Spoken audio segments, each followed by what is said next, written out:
van a decir 5 o 6 o muchas más, pero si les digo que me digan un par de pintoras, seguro que bastantes de aquí me las van a decir, pero ya lo tienen que pensar un poco. Y si les digo que me digan 3 o 4 o 5, a no ser que estén un poco metidos en el tema, la gente normal, no lo sabemos, no lo sabemos. ¿Por qué? ¿Porque no ha habido pintoras en la historia? ¿Porque no ha habido genios como ha habido tantos genios, pintores, hombres? ¿Qué ha pasado? ¿Dónde estaban? Pues yo la pregunta se la respondo ya. Claro que ha habido grandes y maravillosas pintoras en la historia, pero como viene siendo habitual, esta historia no ha sido justa y sobre todo el relato de la historia del arte las olvidó por completo. Hoy les voy a hablar de unas cuantas que he seleccionado, claro, hay muchísimas más, pero tenemos un tiempo limitado y espero que les guste la selección que he hecho.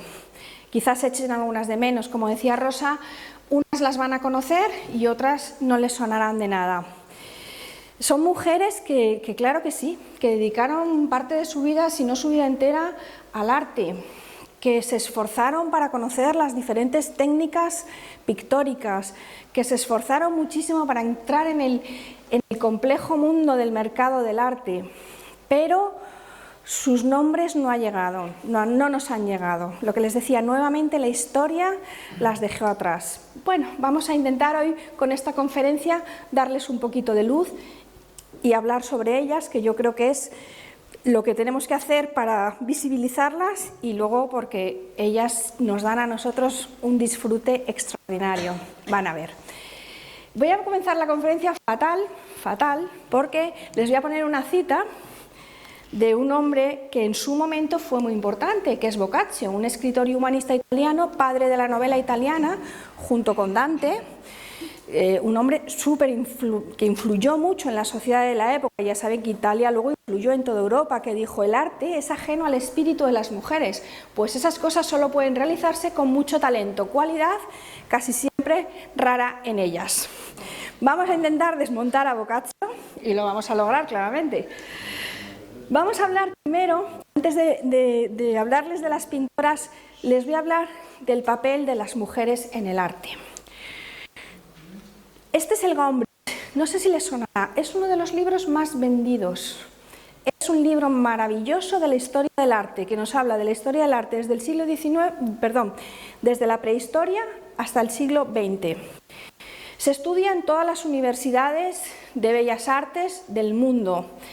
Es un libro de consulta maravilloso, es así muy gordo, pero sirve para una persona que se quiera acercar al arte porque tiene un lenguaje muy asequible y sirve para los profesionales que quieran resolver cualquier duda. Maravilloso libro. No he podido consultarlo para hacer esta conferencia. ¿Saben por qué? Porque solo aparece una mujer, una expresionista alemana. Porque el papel reservado a las mujeres en la pintura no ha sido de artistas. ¿Cómo ha sido? Pasivo. ¿Verdad que si les digo piensen en un cuadro con vírgenes, todos nos llega a la cabeza? Aristócratas, diosas, madres, reinas, musas, ¿verdad? Ahí sí que hemos estado, la parte pasiva del arte, posando, pero y pintando.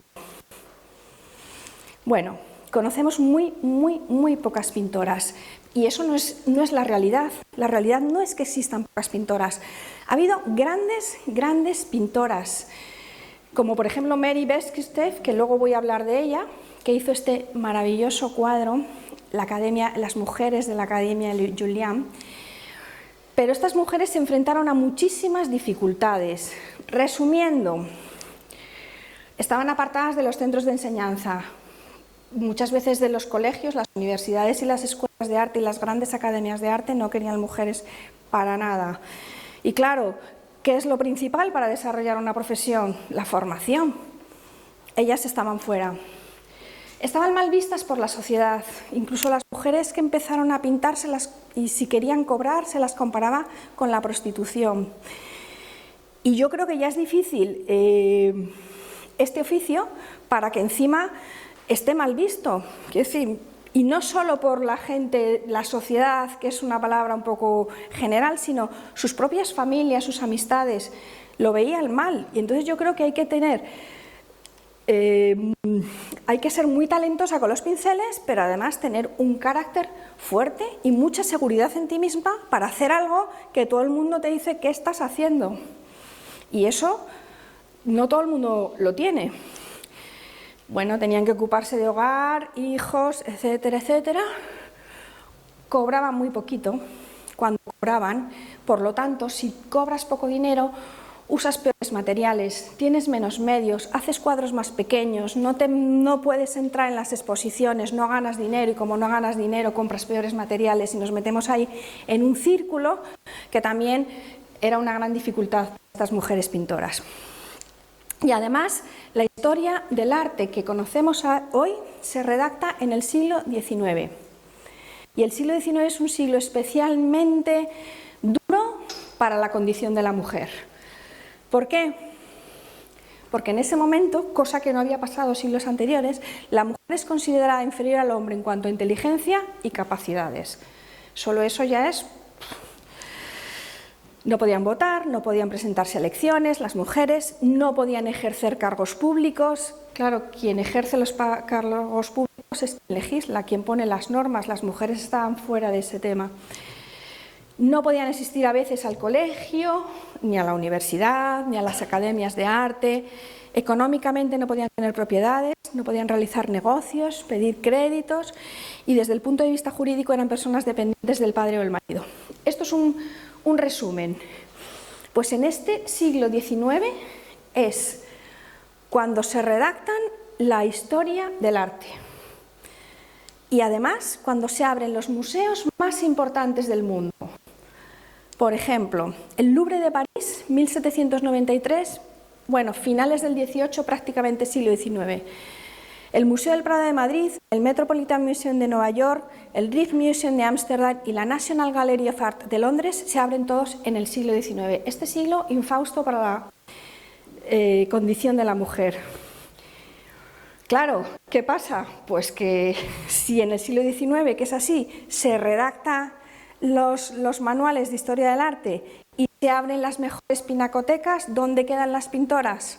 Fuera. Porque estos museos sí que tenían algunos cuadros maravillosos de pintoras, pero los olvidan en los almacenes, no los sacan a las exposiciones de los museos, ignoran sus firmas o, peor, arrebatan su autoría atribuyendo estas firmas a artistas hombres. Tengo que decir, en honor a la verdad, que de 50 años a esta parte esto está cambiando y verán que cada vez hay más visibilidad de mujeres pintoras, pero nos queda muchísimo recorrido porque a día de hoy seguimos en inquietante minoría. Esto es un poco la introducción que les quería hacer y ya voy a comenzar con las pintoras como tal. Y voy a comenzar con el Renacimiento, siglos XV y XVI. Y a lo mejor me decís, ¿y por qué empiezas tan tarde? Hasta el Renacimiento, los pintores o pintoras no firmaban sus obras. Hasta este momento, lo que hay antes del Renacimiento es la Edad Media y los pintores trabajaban como puros artesanos, como pintor, herrero, obrero, etcétera, construyendo sobre todo grandes iglesias y catedrales que hoy maravillosas tenemos en España y por toda Europa. Y ellos se consideraban artesanos, igual que un herrero no firmaba su obra, el pintor tampoco. Era un trabajo que le encargaba y lo hacía a mayor gloria de Dios. Punto. Entonces, bueno, no se consideraba nada especial, pero cuando llega el Renacimiento, que en este momento volvemos como que vamos para atrás, nos saltamos toda la oscura Edad Media y quieren volver a los ideales de la Grecia y la Roma clásicas, poniendo al ser humano como centro de todo. Y es en ese momento cuando los pintores se dan cuenta de que lo que están haciendo es importante, de que quieren que quede su firma, de que quieren su protagonismo. Por eso, a partir de este momento es cuando más podemos trabajar con la historia de la pintura. Además, en este Renacimiento hay unos cambios a nivel técnico tremendos. Esas pinturas absolutamente planas de la Edad Media pasan a tener su profundidad, bueno, el Renacimiento es un momento de equilibrio, de tranquilidad, Ahora lo van a ver. Por eso empezamos en el Renacimiento. Y voy a empezar con la primera pintora del Renacimiento, Plautilla Nelli. Florencia. Plautilla Nelli fue una monja de clausura que nació, vivió y murió en un convento de clausura de Florencia. Nadie le dio clase de nada y no conocía hombres, a ver, alguno a lo mejor, pero ella vivía en un convento de clausura, pues se atreve a pintar una obra como esta. No solo un hombre, sino 13, La Última Cena. Este cuadro ha estado abandonado en los almacenes de su convento durante muchos siglos, hasta que una asociación, bueno, les quiero decir que en la Edad Media, por ejemplo, las figuras no tenían expresividad y ella, en este momento todavía tan temprano para el arte, es capaz de pintar figuras con perspectiva, con expresividad. Aquí se ve como uno le cuenta algo al otro que se queda un poco así. Esto es un mérito tremendo para el principio del Renacimiento. Este cuadro, que está olvidado en los almacenes, ve la luz gracias a una asociación de mujeres artistas, AWA, que ha trabajado durante muchos años para recuperar obras de mujeres que están perdidas por distintos almacenes, etcétera, etcétera. Este cuadro, que ahora mismo está en la iglesia de Santa María Novella de Florencia y es uno de los lugares más visitados desde el punto de vista turístico, porque es una maravilla, estaba abandonado. La asociación lo recuperó. Es una asociación de mujeres que tienen interés en sacar a la luz estos cuadros, pero que tampoco, como las asociaciones no suelen tener mucho dinero. ¿Cómo lo hicieron? Hicieron una campaña que se llamaba Adopta un apóstol. Y entonces la gente decía, pues mira, yo adopto a San Pedro y doy X dinero. Yo adopto a San Juan y doy... Tuvieron algunos problemas porque nadie quería adoptar a Judas, pero bueno, supongo que compensarían, les costó como 200.000 euros, creo, y como 3 o 4 años de trabajo, y sacaron a la luz este magnífico lienzo. He leído hace poco que la asociación ya no existe porque era difícil de mantener, pero están contentas porque han sacado a la luz más de 70 grandes obras de mujeres que estaban abandonadas por Italia. Aquí la tenemos, y tiene un dato muy curioso este cuadro, que es la firma de la pintora, que está aquí, se la pongo en grande: Sor Plautilla orate pro pictora. Sor Plautilla, rezad por la pintora. ¿Por qué es importante? Porque ella ya está reconociéndose ahí como pintora, cuando eso era algo absolutamente inaudito. Una mujer que, a pesar de estar toda su vida recluida, tenía unas ideas avanzadas. Nuestra siguiente pintora es Sofonisba Anguissola. No sé si les suena, porque últimamente ha tenido bastante difusión, porque ha sido recuperada hace muy pocos años. También del Renacimiento. ¿Y por qué es tan importante Sofonisba? Abriendo camino a las que vendrán después. Aquí la tienen. Sofonisba sale del espacio doméstico y desarrolla una carrera como pintora que hasta ese momento iba contra el decoro y la respetabilidad de las mujeres. Y ella dice, ¿cómo nos mira? Aquí estoy. Tengo talento y me retrato. Y lo hago. Y me quiero dedicar a esto. Sofonisba, claro, lo que no les he dicho antes es que en el Renacimiento algo también muy importante que pasa cuando los pintores deciden empezar a firmar las obras es que en vez de ir ya con toda la familia de catedral en catedral, empiezan a crecer las ciudades en Europa y se van asentando. Cuando se asientan, los pintores abren sus talleres que normalmente están unidos a la casa familiar. Estos maestros pintores tienen ayudantes que suelen ser sus hijos y sus hijas. Las niñas, cuando crecen, se hacen las esposas de los maestros. Ellas siempre son las hijas del maestro o la esposa del maestro, aunque fueran mejores pintoras. Y que yo sepa, los ayudantes no pasan a la historia, ¿verdad? Pasan a la historia los maestros. Bueno, entonces, una manera de que salieran pintoras, muy pocas, las vamos a ver ahora, era porque sus padres tenían un taller de pintura, ya se habían afincado. Entonces, el padre de Sofonisba Anguissola tenía el taller en Cremona, en Italia. Tenía 7 hijos, 6 niñas y un niño, y se dio cuenta que esta Sofonisba y su hermana realmente tenían mucho talento para la pintura y eran personas cultas, avanzadas, y deciden que le van a dar una formación a esta niña, con lo cual toda la alta sociedad de Cremona se llevó las manos a la cabeza. ¿Cómo vas a poner a esta niña a machacar pigmentos? Ahí se va a manchar. Pero ellos fueron para adelante y le apuntaron, cogieron este maestro, que es Bernardino Capi, que la fue instruyendo. Aquí tienen, este cuadro está pintado por Sofonisba, pero parece que lo ha pintado él, ¿no? Es un cuadro que hace ella en homenaje a su maestro. Y ven, el maestro pintando a Sofonisba. Una cosa importante, van a ver que las mujeres en esta época siempre salen sus autorretratos con ropa muy elegante, con lo mejor que tienen. ¿Por qué?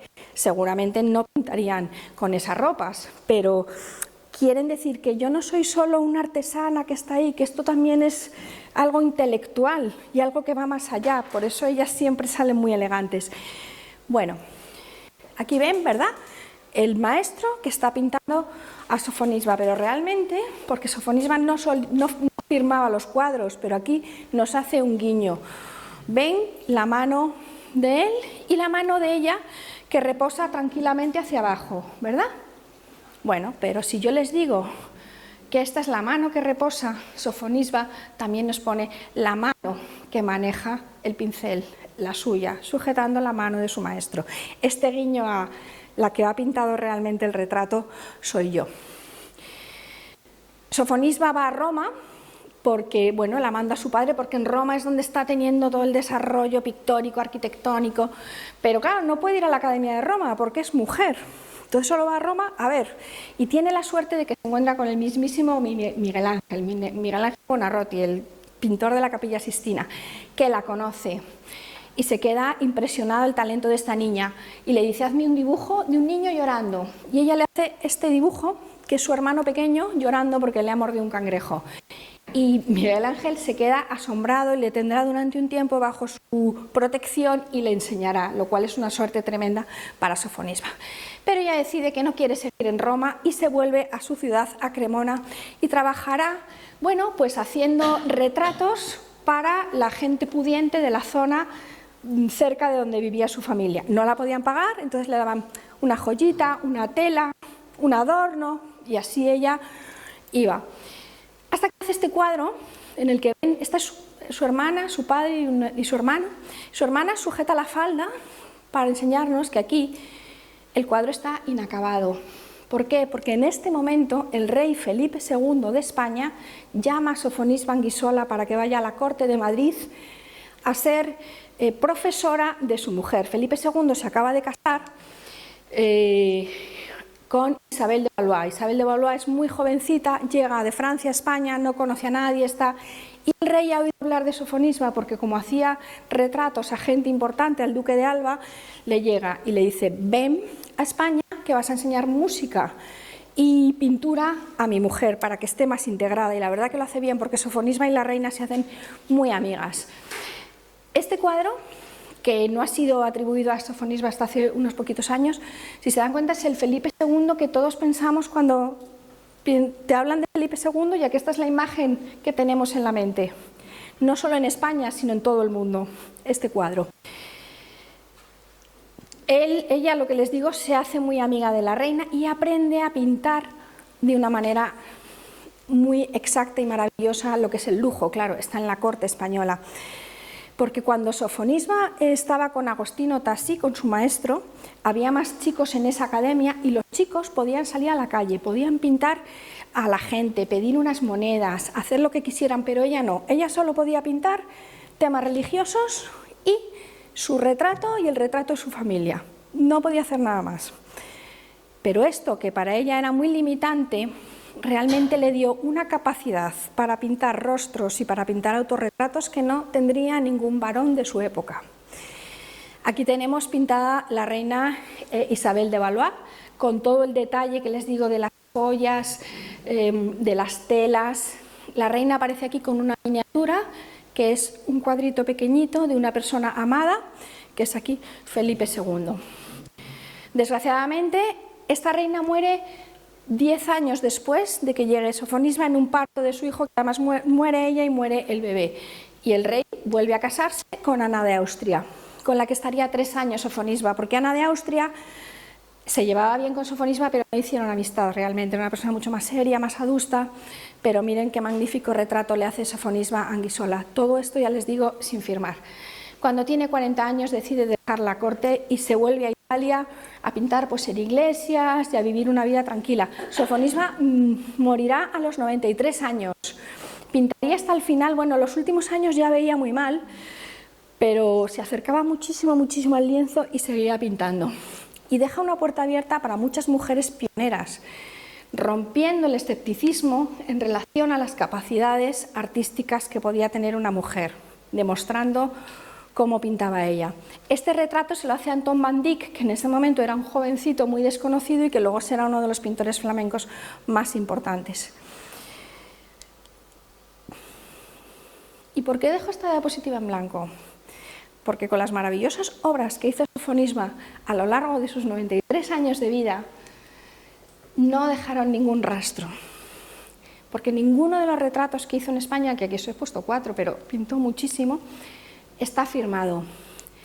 Algún especialista la mencionaba como, sí, había una niña que pintaba bastante bien, aficionada a la pintura, se acabó. Y no es hasta 1990, es decir, antes de ayer, cuando hacen una exposición en el Museo del Prado de Madrid de retratos de Alonso Sánchez Coelho, que era el retratista oficial de la corte, cuando se dan cuenta que no son de él, y comienza a salir la autoría de los cuadros de Sofonisba Anguissola. Por eso les digo si la conocían, porque desde 1990 se le han hecho repetidas exposiciones. De hecho, el Museo del Prado, que hace muchas exposiciones temporales, la segunda exposición temporal que ha hecho en sus 200 años de una mujer fue de Sofonisba Anguissola, que en Madrid fue absolutamente arrollador aquello. Hoy en día hay muchos cuadros todavía que están en estudio pensando que se habían atribuido a un hombre cuando realmente eran.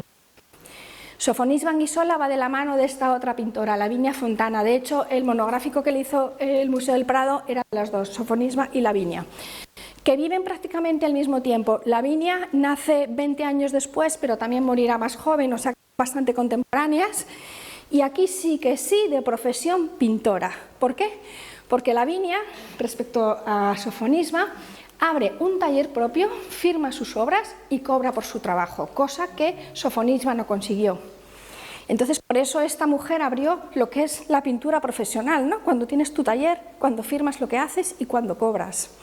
Era una persona muy decidida. Les digo que tenía 11 hijos, pero también tenía un marido, porque su padre también era pintor, ella ayudaba. Bueno, pintaba muy bien y uno de los ayudantes de su padre se enamoran, se casan, pero él se da cuenta que ahí quien tiene realmente un talento extraordinario es ella. Y él se ocuparía de los hijos y ella pintaría durante toda su vida, porque estos casos obviamente también se dan. Bueno, ven cómo se autorretrata, también de una manera muy elegante, incluso aquí tocando la espineta con el caballete al fondo. Yo sé música, yo sé pintura y voy de una manera muy lijosa pues para que se las considerara un poquito mejor. ¿Qué hace? Bueno, hace muchas cosas, pero por contarles, es la pintora preferida de las damas. Las damas querían que Lavinia Fontana les pintara un cuadro. ¿Por qué? Porque sabía transmitir sofisticación, elegancia. Claro, no existía la fotografía en este momento, entonces ellas se ponían sus mejores galas y esto era para las grandes damas un lujo, y pintó a muchísimas. Estas, por ejemplo, Costanza Aldolsi, que vean que lleva un perrito pequeño que es el símbolo de la fidelidad conyugal.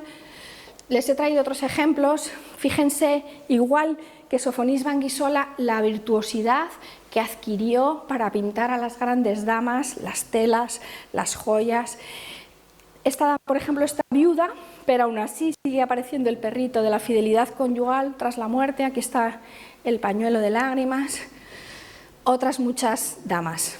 También pintó a hombres, letrados, médicos, humanistas, que ella sabe reflejar lo que los hombres quieren: autoridad y prestigio. Y fíjense, no les fotografía como las mujeres posando, no, ellos quieren salir trabajando. Es como si le hiciera una fotografía.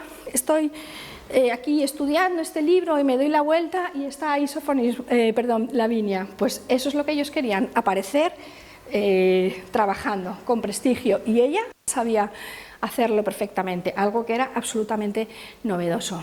Y fue tan valiente Lavinia que fue la primera mujer que pintó un desnudo, que es Minerva vistiéndose o Minerva desvistiéndose. Era absolutamente algo prohibido. De hecho, una de las razones por las que decían que las mujeres no podían ir a las academias de las artes era porque una asignatura muy importante en el Renacimiento era el desnudo, y que cómo iba a haber allí pintoras viendo desnudos masculinos y femeninos, y entonces por eso no les dejaban entrar.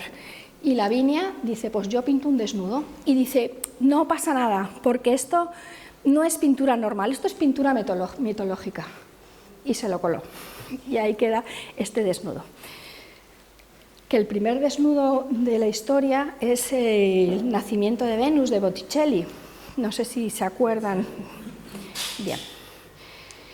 Vamos a pasar a la siguiente época, que es el barroco, siglo XVII sobre todo. ¿Qué pasa aquí? Pues que esta manera de pintar tan tranquila, tan equilibrada del Renacimiento cambia, porque en el siglo XVII es un siglo de cambios económicos, hay unas crisis económicas brutales, hay cambios religiosos, la Contrarreforma, hay cambios científicos, hay muchos inventos, el telescopio, etcétera, etcétera. La sociedad cambia por completo y el arte siempre ha reflejado a la sociedad. Entonces en el barroco el arte comienza a ser diferente. Pierde ese equilibrio y se hace teatral, dramático, súper exagerado, y luego nace un nuevo estilo que es las naturalezas muertas, los bodegones.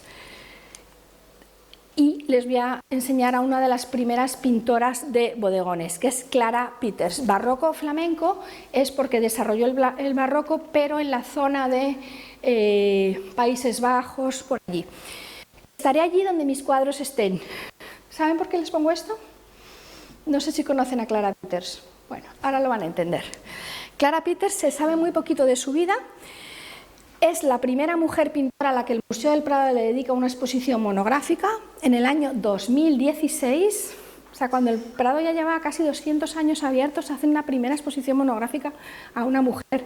Es que las instituciones a veces han ido muy por detrás. Bueno, pues ella, aquí la tienen, se sabe poco de su vida, pero lo que hacía era pintar unos maravillosos naturalezas muertas. Por ejemplo, este bodegón tiene la característica de que parece que está todo muy desordenado, ¿verdad?, para darle naturalidad. Aquí aparece un pretzel mordido, como que alguien ha pasado, lo ha mordido y se ha ido, pero podemos observar todos los detalles del cuadro perfectamente. Todos los objetos los tenemos de frente y los podemos ver bien. ¿Por qué digo estaré allí donde mis cuadros estén? Porque ella se reflejaba en sus cuadros. Y me diréis, a ver, explícate, porque yo veo un bodegón, pero yo no veo aquí a ninguna mujer reflejada. Bueno, pues ahora les voy a poner en cerquita esta copa dorada y esta jarra de peltre. Y verán que ella se autorretrataba. ¿Ven? Su cara y sus pinceles y su paleta, igualmente aquí. Y esto lo hacía en muchos cuadros. ¿Por qué? Hay dos teorías. Una, que como era en un mundo eminentemente masculino, decía, pues ahí te llevas a la pintora, te la llevas puesta. Y hay otra teoría que dice que en este momento es el auge de pintar reflejos y que ella bueno, pues asume este reto, y además lo hace fenomenal, porque claro, es que ahora después de tener la fotografía y los ordenadores y tal, pintar un reflejo nos parece, pero es que hasta este momento no se había hecho. Entonces, bueno, pues yo me inclino por la primera causa, pero no lo sé. Por ejemplo, aquí, en esta, pues ella está en esta tapa, se la voy a poner de cerca, ¿ven? Y aquí de manera bastante más obvia, porque pone Clara Peters, pero bueno, en ese momento en Flandes era habitual que se regalaran cuchillos de plata a los nombres, a los novios, a las bodas y tal, a lo mejor. Bien, Clara Peters es, bueno, una grandísima pintora de bodegones. Este bodegón, pues Se nota que está pintado para clases adineradas. Bueno, estamos en Flandes y en este momento lo que pasa es que allí el desarrollo económico es enorme y la gente empieza a querer que los pintores... Bueno, no les he dicho una cosa, no sé si se han dado cuenta que algunas imágenes, algunas solas, tienen un número aquí. ¿Se han dado cuenta? Bien, no pasa nada, vamos por el 6. Unas tienen número, otras no tienen número. Luego les diré por qué. Bien, pues igualmente pinta este magnífico bodegón, pues donde se ve, pues, bueno, es que este bodegón, dicen los historiadores, que es un reflejo de la época exactamente. Los manteles doblados, una familia de alto standing, la sal, que en aquel momento era algo muy caro. Este otro bodegón con pescado, vela y alcachofas, es la primera pintora que era protagonista del pescado como protagonista de un cuadro, porque los pescados habían salido en cuadros a lo mejor de una pescadería, de un mercado, pero no como protagonista. Bueno, esto es bueno, una curiosidad. Cuando vean una vela, una calavera en un cuadro, es un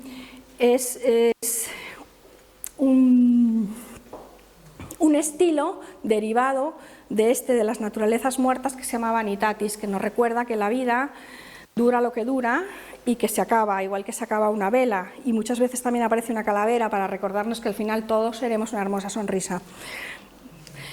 Bueno, pues estos últimos 4 cuadros que les acabo de poner están puestos así ahora mismo en el Museo del Prado. Esta foto la he hecho yo. Estos cuadros, bueno, pueden no llamar mucho la atención, son unos cuadros pequeños, de verdad que desde el punto de vista de la calidad pictórica son excepcionales. Y en los años 60, una pareja de, yo diría más que aficionados al arte, norteamericanos, hicieron un viaje por toda Europa y fueron a Madrid y por supuesto fueron al Museo del Prado. Vieron estos cuadros de Clara Peters y les encantaron, se quedaron boquiabiertos. Claro, cuando llegaron a Estados Unidos buscaron quién era Clara Peters. Claro, no había Google como ahora. Tuvieron que ir a su casa a buscar a Clara Peters y claro, no la encontraron. Pero es que no encontraron a Clara Peters, es que no encontraron a ninguna pintora. En las enciclopedias, en lo que vieran, no había ninguna pintora. Y como estos, bueno, eran mecenas, tenían mucho dinero, deciden crear un museo nacional de mujeres artistas, que es este que se encuentra en el centro de Washington. El único museo del mundo dedicado exclusivamente a reconocer los logros de las mujeres artistas. Que podemos decir, como dice Rosa, ¿por qué un museo para mujeres? Pues es verdad, pero es que hay tantos cuadros de mujeres por ahí perdidos que muchos de los cuadros que van a ver hoy están en este museo, que contiene una colección permanente de 4.500 obras de más de 1.000 mujeres artistas, porque esta pareja se dio cuenta de que no había nada, y es años 60 del siglo XX. Y la verdad es que si se meten por curiosidad es un museo súper activo, que hacen muchísimas cosas y yo creo que fue una iniciativa estupenda porque a raíz de este museo pues mucha gente se hizo la pregunta de ¿puedes decirme el nombre de 5 mujeres artistas? Y esto ayudó a que nos diéramos cuenta como sociedad de que no las conocíamos y que tampoco era justo. Y aquí tenemos artistas, tenemos críticas, tenemos comisarias de arte, bueno, gente que no tiene por qué ser pintora, pero que está relacionada con el mundo del arte. Y no sé si les llama la atención que aquí hay un gorila. ¿Por qué? Porque hace 40 años se creó en Estados Unidos una asociación de mujeres que les preocupó tanto que no estuviéramos en los museos, que no se supiera nada de las mujeres pintoras, que crearon un grupo denominado las Guerrilla Girls. Las Guerrilla Girls lo que hacían era, bueno, pues manifestaciones, o sea, no eran violentas ni nada, pero querían visibilizar esa falta de mujeres. Y entonces, por ejemplo, para que se hagan una idea muy, muy clara, en 1989 colgaron este cartel delante del Museo Metropolitano de Nueva York. ¿Qué dice un cartel enorme? Dice, ¿tienen las mujeres que estar desnudas para entrar en el Met? Dice, bueno, menos del 5% de los artistas del Museo de Arte Moderno son de mujeres, pero el 85% de los desnudos son de mujeres. Bien, pues esto ha servido para ir visibilizando este tema. Vamos a seguir con el barroco. Como les he dicho antes, el barroco es el periodo de los claroscuros, del tenebrismo, de la teatralidad, de la exageración y del realismo. Y una de las pintoras más importantes es Artemisia Gentileschi, la mejor pintora del siglo XVII con diferencia. Mujeres fuertes pintadas por una mujer fuerte. Aquí la tienen. Esta es Artemisia. Aquí, como ven, ya no es una persona que nos mira bien vestida, es una mujer que está en una postura exagerada, pintando, ya con menos adornos femeninos. Es ella, es un autorretrato con esto es la diagonal barroca. La pintura barroca muchas veces se basa en una diagonal donde vemos a una mujer fuerte con el brazo remangado, como aquí estoy trabajando, una mirada muy decidida, un pelo despeinado, y aquí nos viene sus artilugios de pintura y la piedra donde tenían que machacar los pigmentos para hacer sus pinturas, lo cual el trabajo no era solo pintar como puede ser ahora, sino que tenía un trabajo también por delante muy importante. Esta pintora tuvo un episodio muy duro a lo largo de su vida que es muy conocido. Hay historiadores del arte que dicen que esto no tuvo por qué influir en su pintura, pero hay muchos otros que dicen que sí. Artemisia fue violada, o sea, hasta los 19 años fue una niña feliz y a esa edad fue violada por uno que iba a ser su profesor de pintura. Vale, el tema tremendo, pero es que luego hubo un juicio para decidir qué había pasado y ella fue sometida a exámenes súper humillantes, de dolor, de todo, y fue terrible. Eso la dejó marcada tanto que ella, que vivía en Roma, tuvo que huir a Florencia porque ya no podía ni vivir en Roma. Y él se llevó 1 año de cárcel y ya está. Ella se fue a Florencia y dicen los pintores que siempre quedó marcada por ese tema y siempre pinta mucho a mujeres fuertes, lo van a ver ahora, que puede ser una manera de canalizar la frustración por aquello que le pasó. Supongo que no lo sabremos, pero este es uno de sus cuadros más importantes, es Susana y los viejos, una denuncia de Artemisia al acoso sexual. Aquí nos cuenta la historia, una historia que aparece en el libro de Daniel de la Biblia, en el que Susana está tranquilamente dándose un baño y vienen 2 viejos, le hacen proposiciones deshonestas, ella, como ven, la rechaza y ellos la acusan de adulterio. Al ser acusada una mujer de adulterio, la tienen que lapidar. Y entonces cuando la van a lapidar aparece el profeta Daniel y dice: no, esto no es así, son ellos, tal y cual, los lapidarán a ellos. Bueno, pues Artemisia nos lo describe fantásticamente en esta obra. O una obra como esta, Judith decapitando a Holofernes, que también bueno, tiene su violencia, ¿no? Porque yo veo aquí Judith como muy concentrada, como haciendo fuerza, pero nada traumatizada. Esta es su criada que la está ayudando y están decapitando a Holofernes, que era un gigante, además. Bueno, que quería acabar con su pueblo, todo esto tiene una historia y ella lo pinta aquí. Esto es un gótico de libro maravilloso, un barroco. Bueno, dicen que el padre del barroco es Caravaggio, pero desde luego Artemisia, según muchos historiadores, no se le queda atrás. Ven lo más típico del barroco, estas posturas exageradas, este realismo y esta iluminación, que es la que va a marcar la profundidad del cuadro. Una oscuridad aquí tremenda y una luz aquí, como si tuviéramos un foco que estuviéramos rodando una película, y ella lo consigue con sus pinceles. Aquí ya cuando están guardando la cabeza y se van, ella normalmente a las mujeres y a ella misma las va a pintar con un vestido amarillo, dorado, por eso es fácil de reconocer sus pinturas, un barroco de claroscuros, unas mujeres fuertes y esta manera de vestir, muchas veces con paños, etcétera, en la cabeza. También Artemisia tiene sus debilidades, como toda mujer y como todo ser humano, porque aquí vemos esto a María Magdalena como la melancolía, que se dice que puede ser un autorretrato de ella. Claro, también tendrá sus momentos de bajón, y aquí, bueno, que se está como quedando dormida después de haber llorado. Fíjense que algunos seguimos con el número, ¿eh? No importa que no se acuerden cuáles son, eso da igual. Este es otro cuadro de Artemisia en el que nos pone totalmente la luz en este lugar para que veamos lo importante, que es el nacimiento de San Juan Bautista.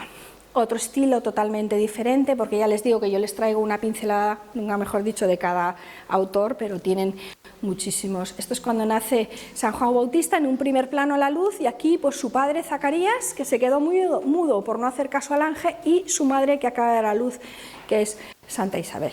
Bueno, nuestra siguiente pintora es Judith Leyster. Seguimos en el barroco, aunque nos vamos al siglo de oro neerlandés. Figuras felices. ¿Qué hace Judith Leyster? Siempre pinta figuras felices, tocando instrumentos, de fiesta, bebiendo. Pues esta fue una mujer que no tuvo nada de instrucción, o sea, no pictórica, etcétera, nada. Ella era hija de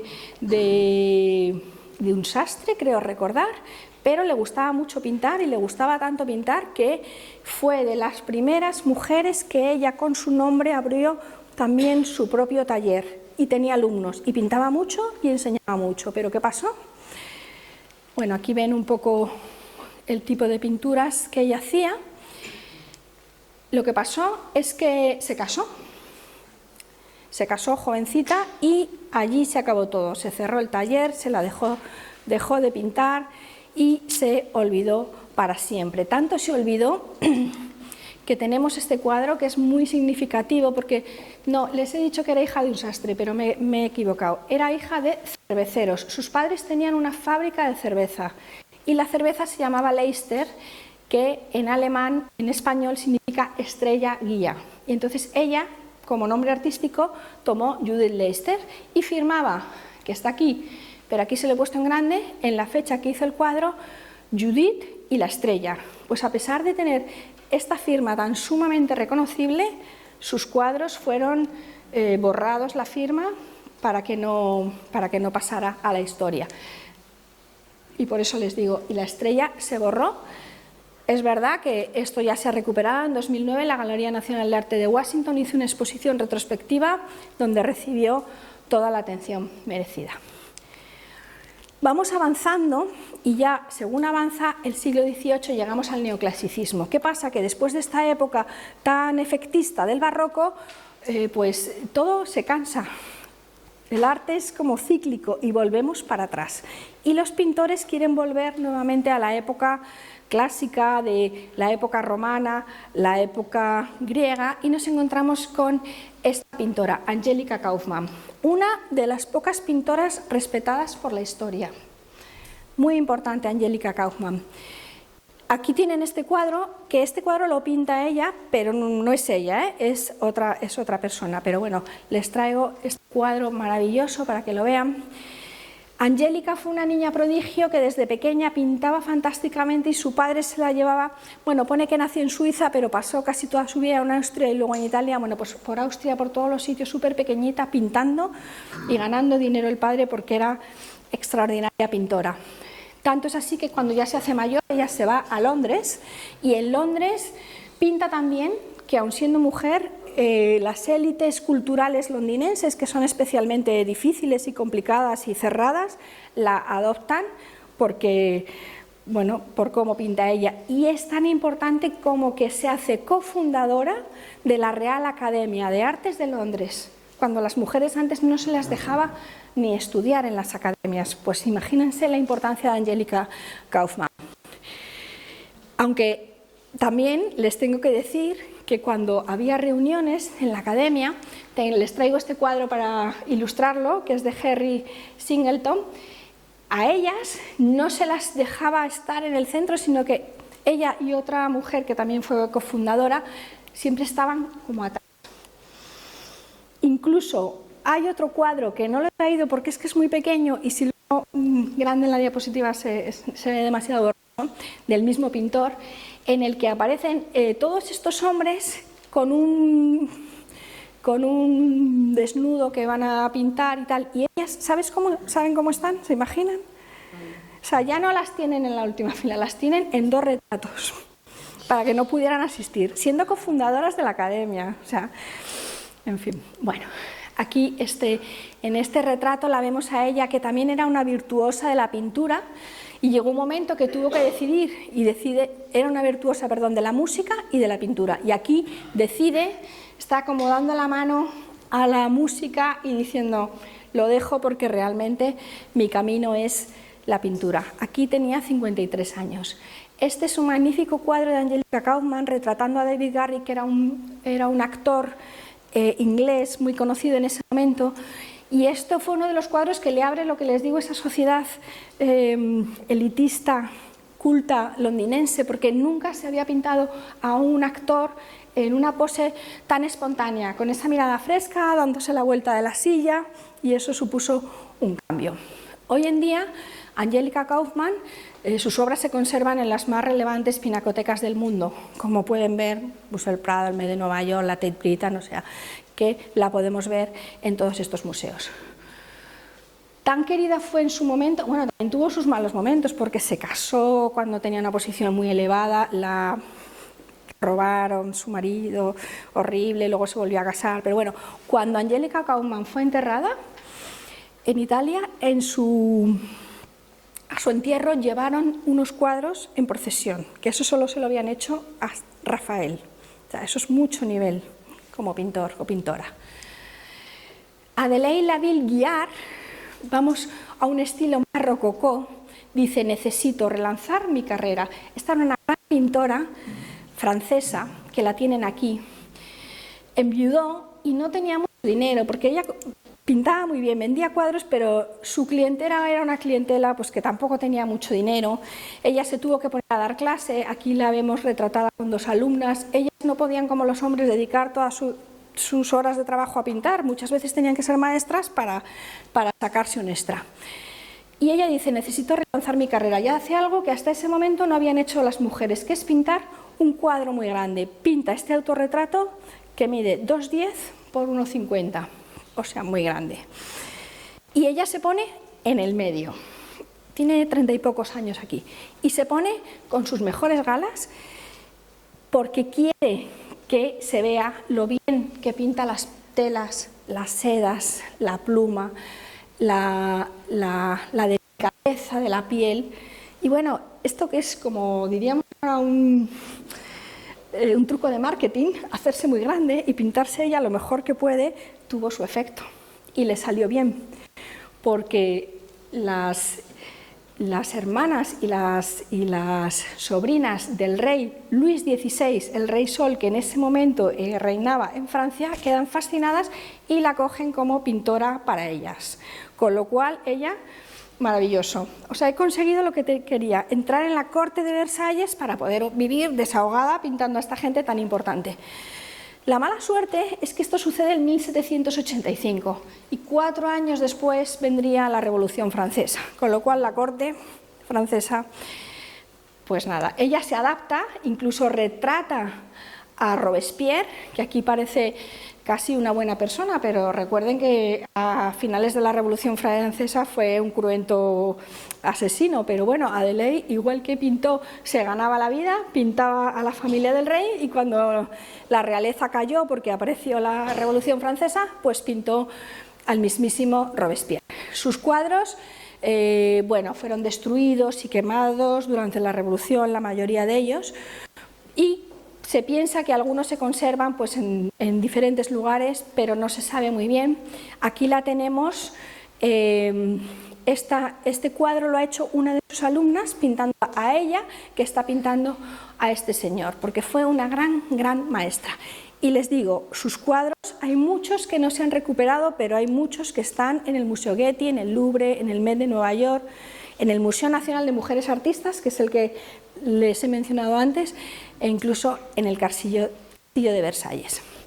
Y nuestra siguiente pintora importante es Elisabeth Vicquet-Lebrun, que esta fue 23 años la pintora oficial de María Antonieta. María Antonieta era la mujer de Luis XVI. Quiero decir que esta pintora magnífica, que esta es la imagen que he puesto al principio de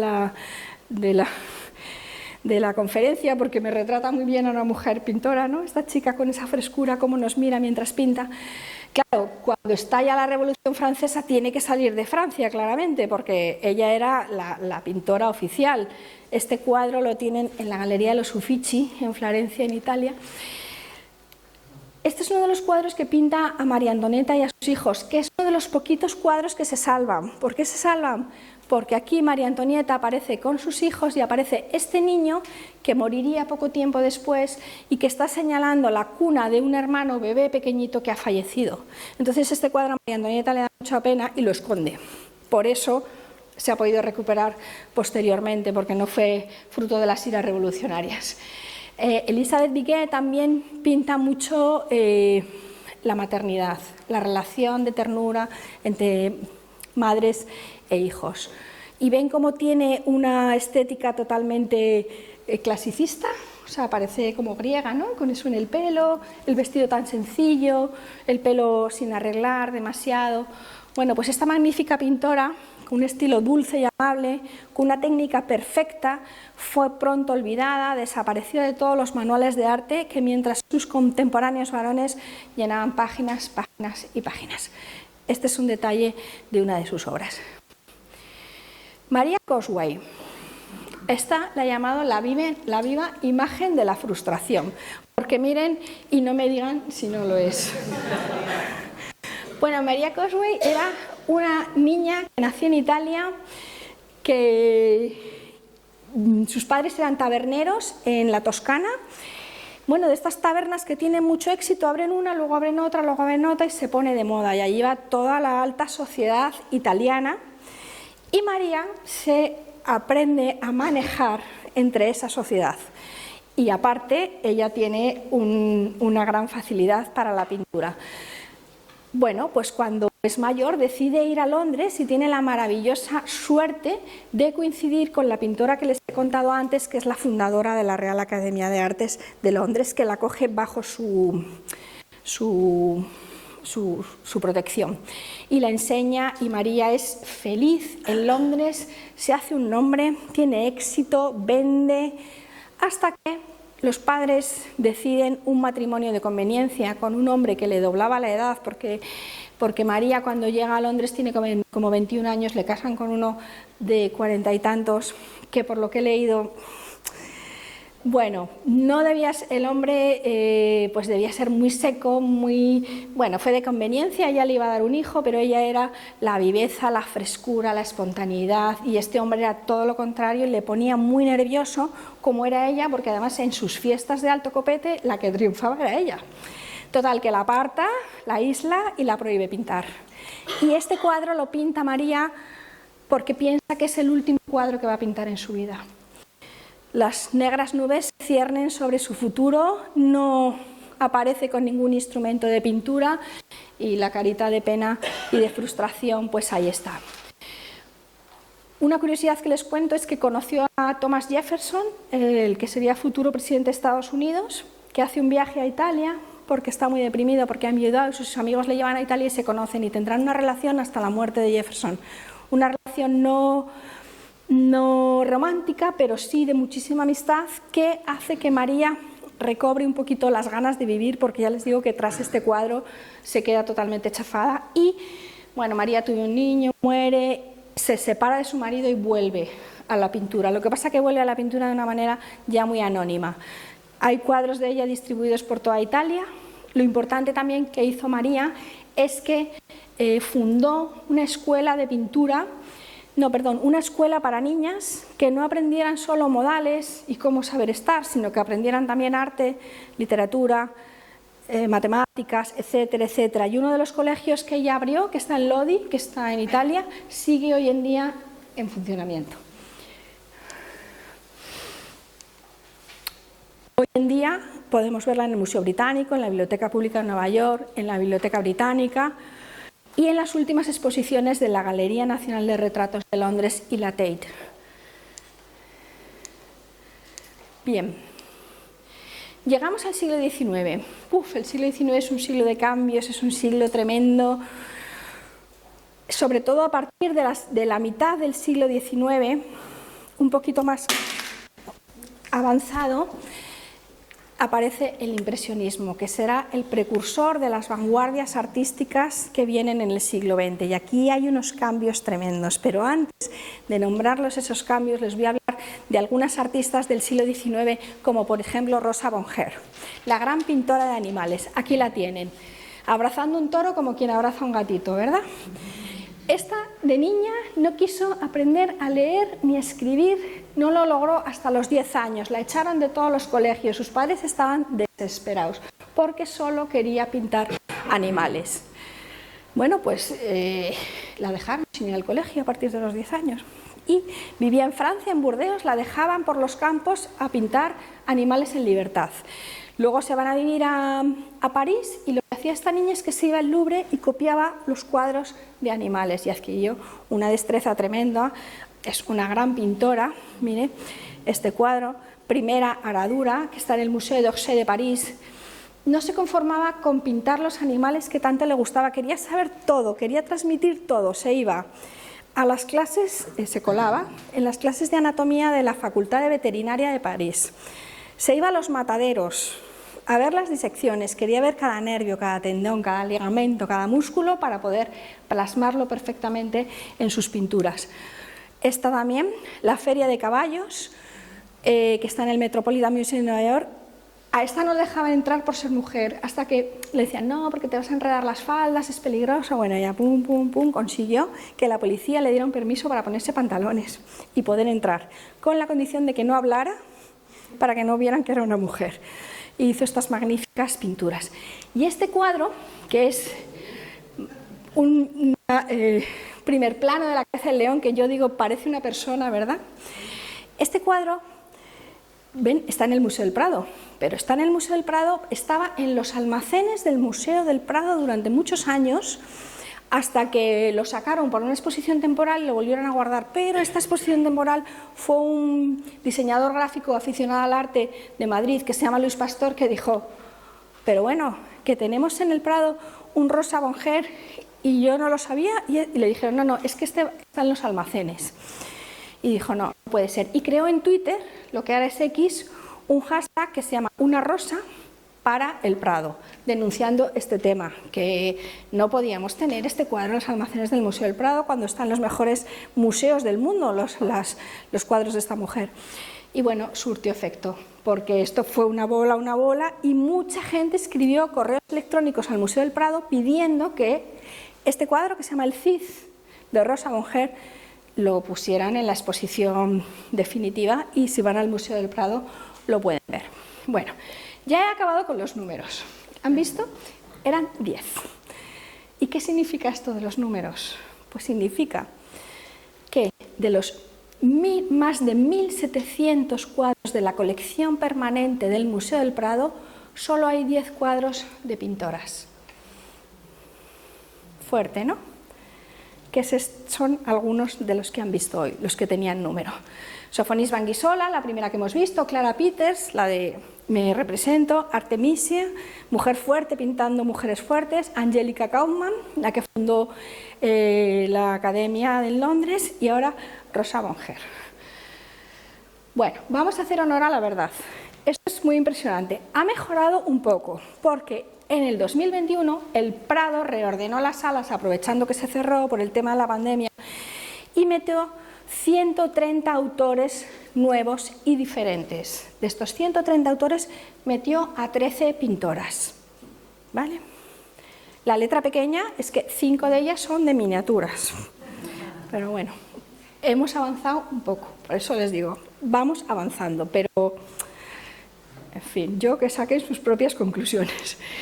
Bien, ahora les voy a hablar de Mary Basquistev, una pintora ucraniana. Seré célebre o falleceré pronto. Ambas premoniciones se cumplieron. Es una pena porque murió como con 25 años de tuberculosis. Aquí la tienen. Es tan famosa por sus pinturas como por su diario, porque a nivel literario también su diario es de muchísima calidad, en el que decía, por ejemplo, ¿por qué yo, que soy soltera y sola, no puedo irme a una sala del museo a ver las pinturas? Tengo que llevar una carabina a un marido, no las dejaban ir solas, y ella pues se rebelaba frente a esto. Hizo este gran cuadro, que que he comentado antes un poquito, el atelier de mujeres de la Academia Julian. La Academia Julian fue una academia importantísima porque ante la imposibilidad de las mujeres de acudir a la Academia de Arte de París, se abre una academia privada para poder aprender todo, anatomía, desnudos o lo que fuera.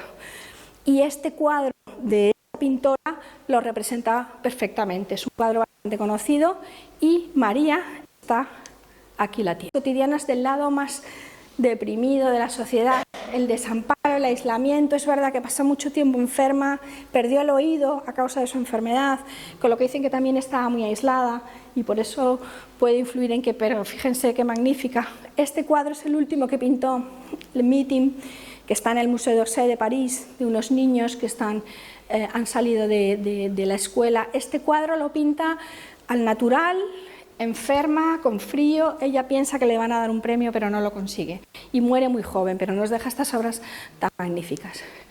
Marie Cassatt es una de las mejores mujeres impresionistas. Estamos avanzando y al final del siglo XIX es cuando surge el impresionismo. ¿Por qué? Haciendo un resumen muy resumido, es que en este momento ya ha pasado la Revolución Francesa, la Revolución Industrial, y la Revolución Industrial da lugar a muchos inventos. Entre esos inventos está la fotografía. ¿Qué pasa cuando se inventa la fotografía? Pues que los pintores se dan cuenta que ya no tienen que pintar las cosas tal y como son, porque si ven desde el Renacimiento hasta aquí, hemos cambiado los estilos, hemos hecho más tranquilo, más revolucionario, más oscuro, más claro, pero siempre se representaban lo que se veía, independientemente de que la época fuera más tranquila. Pero ¿y qué pasa aquí? Aparece la fotografía y ya no hay que pintar lo que se ve. Por eso los artistas, los impresionistas, bueno, hay otros que siguen el camino que se llama academicista, lo que dicen las academias, pero los impresionistas toman otro camino y empiezan a dar menos importancia a la forma, a la figura y más importancia a la luz. Por eso las pinceladas son más cortas, no mezclan los colores en la paleta, sino que lo hace directamente en el cuadro, por eso tenemos que alejarnos para verlo, y muchísimas más cosas, pero bueno, y aquí tienen una impresionista, Marie Cassatt. Fue una americana que estudió en la academia en Estados Unidos y a ella ya no le gustaba lo que le contaban en la academia, porque lo que les digo, hay aquí un rum de cambio tremendo. Se va a París y conoce a los impresionistas. Se hace muy amiga, por ejemplo, del impresionista Degas y pinta imágenes tan bellas como estas, donde la luz es tan importante. No le hacían ni caso, porque era una mujer impresionista y decían, bueno, los impresionistas sí. Hay que decir que el impresionismo es uno de los primeros movimientos artísticos que consideran por igual a la mujer. Ellas participan en las reuniones, en las exposiciones, pintan igual, pero los libros de arte no la tratan igual, porque seguro que recuerdan pintores impresionistas, ¿verdad?, que son conocidos, pero mujeres pintoras impresionistas no nos vienen a la cabeza, porque les vuelvo a decir, los tratados de arte no las incluyeron. Y Marie Cassatt es muy importante. Por ejemplo, tiene este otro, donde vemos a la niña que también parece que es la protagonista, el foco, lo demás está más desdibujado. Esta niña que se recuesta como relajadamente, se sube la falda. Bueno, pues por poner esta niña en esta posición fue bastante mal visto, incluso no se lo ha dejado exponer en una exposición universal, aunque luego se le dejó porque dijeron, bueno, pues si es una mujer y no pasa nada, y lo consiguió. Y hoy esta obra está en la National Gallery de Washington y es una importante obra de Marie Cassatt que se la está reconociendo. De hecho, hace 2 años el Museo Van Gogh de Ámsterdam, Van Gogh es uno de los impresionistas más importantes, enriquece sus fondos adquiriendo 4 grabados de Marie Cassatt. Y llegamos al convulso siglo XX. Lo que los impresionistas empezaron a hacer, es decir, perder un poco ya la figura como tal, en el siglo XX llega a su culmen, sobre todo en el año en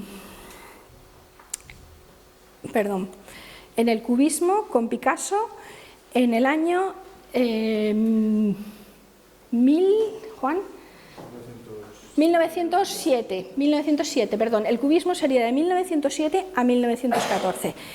Aquí las vanguardias explosionan. Llega un momento en que los pintores dicen a los que siguen las teorías academicistas y ya los que rompen no van a pintar lo que es la realidad. Y las vanguardias empiezan en 1907 con el cubismo que crean Picasso y George Braque. Y si les pregunto a una mujer cubista, porque Picasso, Juan Gris, George Braque seguramente les sonarán, pero mujeres cubistas, pues hay una magnífica que además es española, que es María Blanchard. Una santanderina que la tienen aquí, vivió soñando con la belleza y la alcanzó pintando. María Blanchard tuvo una dura vida porque, bueno, por un problema de su madre que se cayó de un carro de caballos cuando estaba embarazada, cuando la niña nació tenía una importante joroba. Y iba así muy agachada. Y hoy en día la sociedad, bueno, es más respetuosa con los problemas físicos que pueda tener una persona, pero en este momento era brutal. A María no se la quería ver en ningún sitio. Entonces fue una niña querida por su familia y por su entorno, pero a nivel social muy mal. Y ella, como muchas mujeres pintoras, se refugió en la pintura y recorría su Santander natal pintando. Luego fue a Madrid, en Madrid pintó, ganó premios, pero también tenía ese estigma físico hasta que finalmente va a París. Y en París se junta allí con el Renacimiento, con el nacimiento de las vanguardias, con el cubismo, con todo, se hace amigo de Picasso, de Juan Gris y descubre algo maravilloso y viviría siempre muy feliz. Por ejemplo, aquí mujer con abanico, lo ven bien, ¿verdad? Mujer y un abanico. Es el cubismo puro, cuando el motivo se convierte en figuras geométricas que se descomponen en diferentes planos, de manera que no hay profundidad. Es una vanguardia, quiere romper con las normas de la academia. Esto ya de la perspectiva de la profundidad lo olvidan. Bueno, pues María Blanchard tiene muchas obras cubistas. Esto es un cubismo más suavecito. Ella muere en París, bueno, feliz, porque la verdad que tiene una buena vida allí. Fue una mujer que nunca le interesó, a pesar de que tuvo mucho éxito, el dinero ni la posición social. Ayudaba muchísimo a obras de caridad y a los necesitados. De hecho, cuando ella fallece van a su funeral, su familia, sus amigos y todo un montón de pobres de París a los que ella siempre había ayudado durante toda su vida. Y María Blanchard, sin ella saberlo, porque claro, ya había fallecido, ha creado un pequeño problema entre el Museo del Prado y el Museo Reina Sofía de Madrid. Les cuento por qué. En el Museo del Prado está toda la pintura hasta el siglo XX y en el Reina Sofía, que es un museo de arte contemporáneo, hay pintura del siglo XX y del siglo XXI. Pues hubo hace poquitos años un coleccionista español que le vendió al Prado una pintura de María Blanchard y el Prado dijo, sí, estupendo, nos lo quedamos y lo ponemos. Y el Reina Sofía dijo, no, María Blanchard es vanguardista, las vanguardias ya están en el arte contemporáneo, las vanguardias están en el Reina Sofía. Y el Prado dijo, no, esto nos lo ha vendido a nosotros ¿y qué pasa? Que tuvieron que irse a un Real Decreto de 1995 que dice claramente, para cuando hay este tipo de discusiones, cuándo un cuadro va al Museo del Prado y cuándo un cuadro va al Reina Sofía. ¿Y saben cuál es? La fecha de nacimiento de Pablo Picasso. 25 de octubre de 1881. Todos los cuadros de autores que han nacido antes de esa fecha van al Prado. Y todos los que han nacido después van al Reina Sofía. 1881, octubre, pero como María Blanchard nació en marzo, se la queda al Prado. Y la ley es la ley. Bien. Arte abstracto es otra de las importantes vanguardias del siglo XX. Esta sí que rompe con todas las normas. El arte abstracto es romper con el arte figurativo y pintar algo que no tiene nada que ver con lo que vemos en la realidad. Bueno, quizás hayan oído que el padre del arte abstracto es Mondrian o es Kandinsky, que son bastante conocidos. Pues no, se ha visto y se está reivindicando recientemente que la iniciadora, la primera artista abstracta fue esta, Hilma af Klint, una artista sueca que empezó a pintar de esta manera, pero ¿qué pasó? Que cuando empezaron a ver sus cuadros la tildaron de loca y casi la meten en el manicomio, con lo cual ella decide pintar para ella y no exponer. Ella pinta este tipo de cuadros, tiene experiencias, o sea, fíjense que es que hasta ese momento nadie había pintado nada que no fuera lo que vemos, lo figurativo. ¿Por qué? Ella tiene experiencias espirituales, con la muerte, bueno, no les voy a contar mucho para no alargarme, pero a ella le sale del alma pintar así. Cuando lo ve un amigo suyo, un filósofo sueco, Steiner, le dice: ni se te ocurra, no lo saques. Esto nadie lo va a comprender. Entonces ella le dice a su sobrino: cuando yo fallezca, espera que pasen 20 años y lo sacas. Y así fue. Ella muere, el sobrino esperó 20 años, se fue al almacén de su tía y dijo: mi tía, loca, y sacó sus obras. Fíjense, en 2019 el Guggenheim de Nueva York batió todos sus récords históricos de visitantes con la exposición Pinturas para el futuro de Hilma af Klint. Como curiosidad les diré que el récord de venta de catálogos lo tenía Kandinsky y lo superó esta obra de Hilma. Y además, en el momento ahora no lo sé cómo serán los datos, el 42% de lo que se vende en el museo, que normalmente son, bueno, es el marketing del museo, pero son cosas muy bonitas, el 42% de lo que habían vendido en el Guggenheim de Nueva York era de esta pintora. Así que ya, cuando les digan quién inventó el arte abstracto, Kandinsky, no, porque son un poquito posteriores a ella, y a ella se la ha descubierto hace poquísimo tiempo. Esta quizás la conozcan, Tamara de Lempicka, es bastante conocida, pertenece al Art Deco. El Art Deco es un movimiento que aparece en 1925 en París, gracias a una exposición internacional de artes decorativas y diseño industrial. Es un arte que es el arte de entreguerras, entre la Primera y la Segunda Guerra Mundial, y que nos da sofisticación, elegancia, modernidad y glamour. Este es un autorretrato de ella, que estos mandan a ella hacer para luego publicarlo en una portada de una revista alemana, porque en este momento ha pasado ya la Primera Guerra Mundial y se quiere dar importancia a la independencia de la mujer.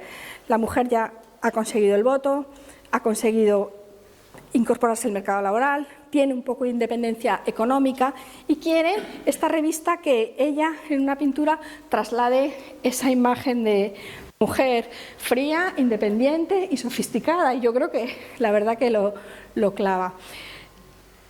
Estos son un poco el tipo de cuadros que hace Tamara de Lempicka.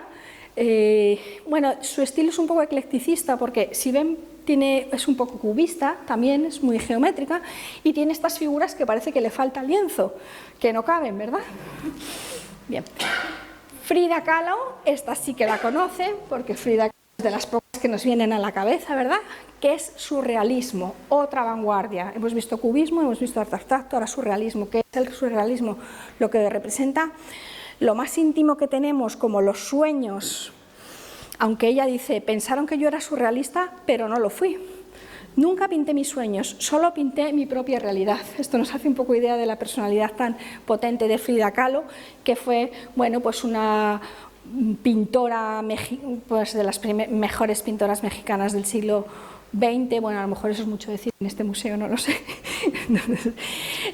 Frida, ¿qué pinta? Frida pinta lo que siente. Su dolor físico, porque recordarán que tuvo un accidente tremendo, se le rompió la columna, los huesos, bueno, fue absolutamente tremendo, estuvo muchísimo tiempo en coma, pensaban que no salía, pero salió adelante, pero toda su vida arrastró un dolor físico muy importante, y ella siempre representaba lo que sentía. Aquí el dolor físico, esta columna rota, asemejando su columna, los clavos en referencia al dolor, esta sábana blanca con esta mancha de sangre, finalmente, aunque lo intentó muchas veces, nunca pudo ser madre, y estos ojos con una mirada, está llorando, pero tiene una mirada de yo sigo para adelante, ¿verdad? Una mirada, bueno, ahí la ven. Aquí, ¿qué nos pinta? Pues otra cosa que vivió, sus vaivenes sentimentales. Estaba casada con el muralista mexicano Diego Rivera, y aquí nos pinta, esto es un cuadro muy grande, también son de tamaño real. a la Frida vestida de mexicana, que es la Frida feliz porque está casada con Diego Rivera, que hay una miniatura con Diego Rivera, y la Frida rota de dolor, que es la Frida vestida a la europea porque se acaba de divorciar de su marido. Aquí la ven con el corazón roto y ellas unidas por esta arteria. Este es el último cuadro que pinta Frida Kahlo, y justo 2 días antes de fallecer escribió esto: «Viva la vida, Frida Kahlo». Este cuadro inspiró una canción que seguro que todos conocen, y si no la ponen el título que la van a conocer, porque hay un grupo de música que se llama Coldplay, no sé si les suena. Coldplay tiene un álbum que se llama Viva la vida y una canción muy famosa que se llama Viva la vida. Cuando Chris Martin, que es el vocalista de Coldplay, fue a ver el museo de Frida Kahlo, le impresionó mucho la determinación de esta mujer para seguir adelante con todo este problema físico que tenía, y entonces vio Viva la vida y dijo: mi próximo álbum se va a llamar así, Viva la vida, en honor a Frida Kahlo. Estamos terminando ya, les voy a hablar de Georgia O'Keeffe. Bueno, arte moderno estadounidense. Esta mujer pues era una mujer absolutamente libre, no dejaba que nadie le dijera lo que tenía que hacer. Ya hemos avanzado mucho. Dicen que su obra muchas veces parece música.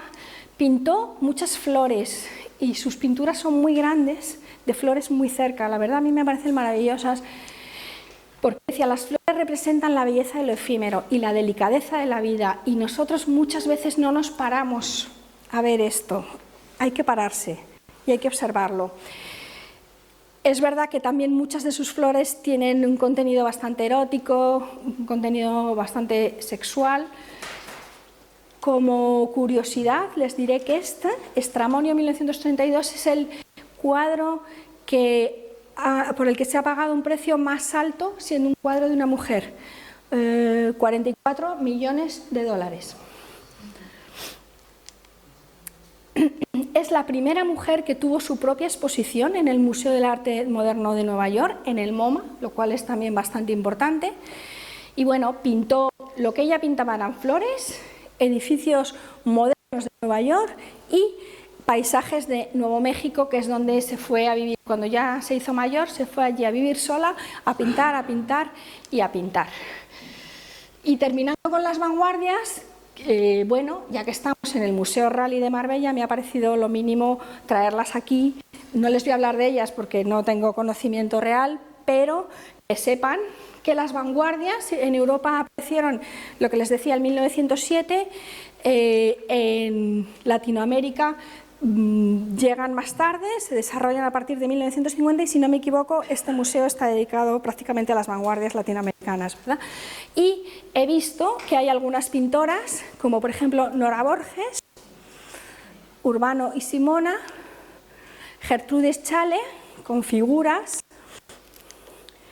Raquel Forner, Monstruo espacial con mutantes, que este es el cuadro de la bolsa, que si les suena.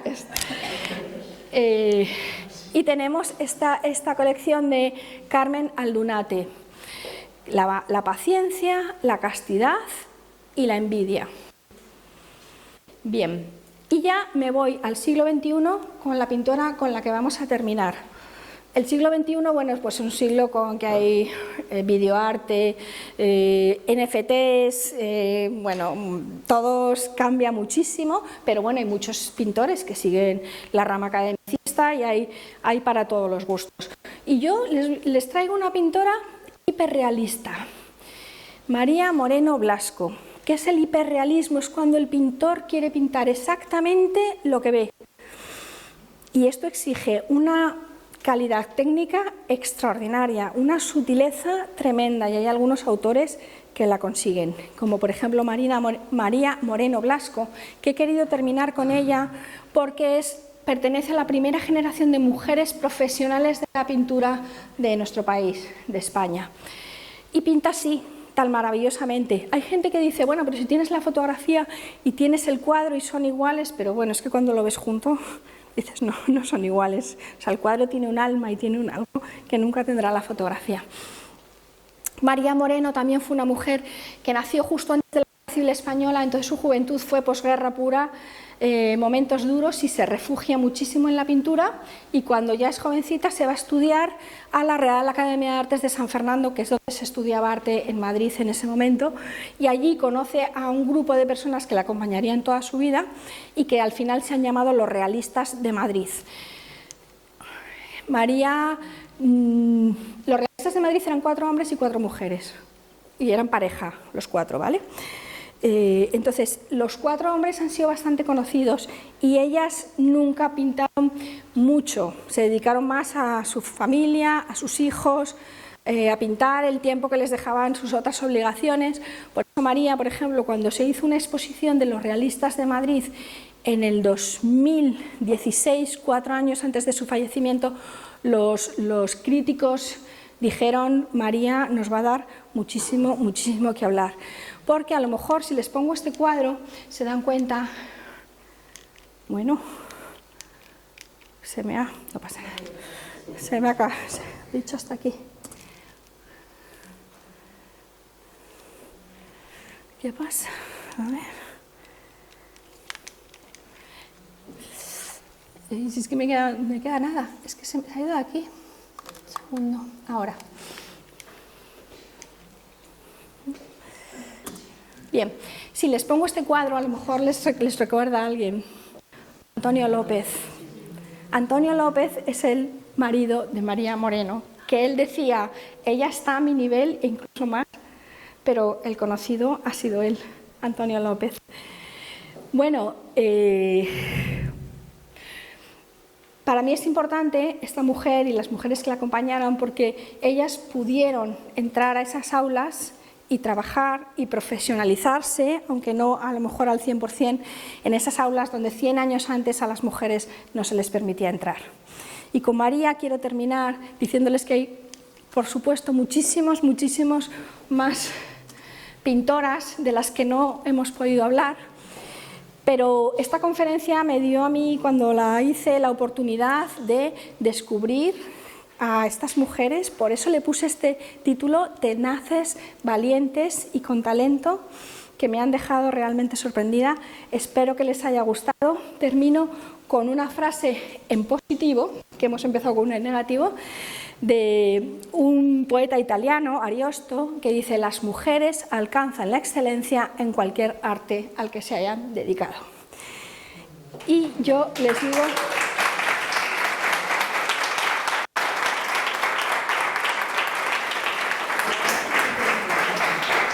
Para terminar, que creo que el nivel de coraje y perseverancia de las mujeres en el campo de la pintura es absolutamente insólito. Aquí terminamos, aquí termina el ciclo. Muchas gracias a todos los que nos han seguido, muchas gracias al Museo Rally.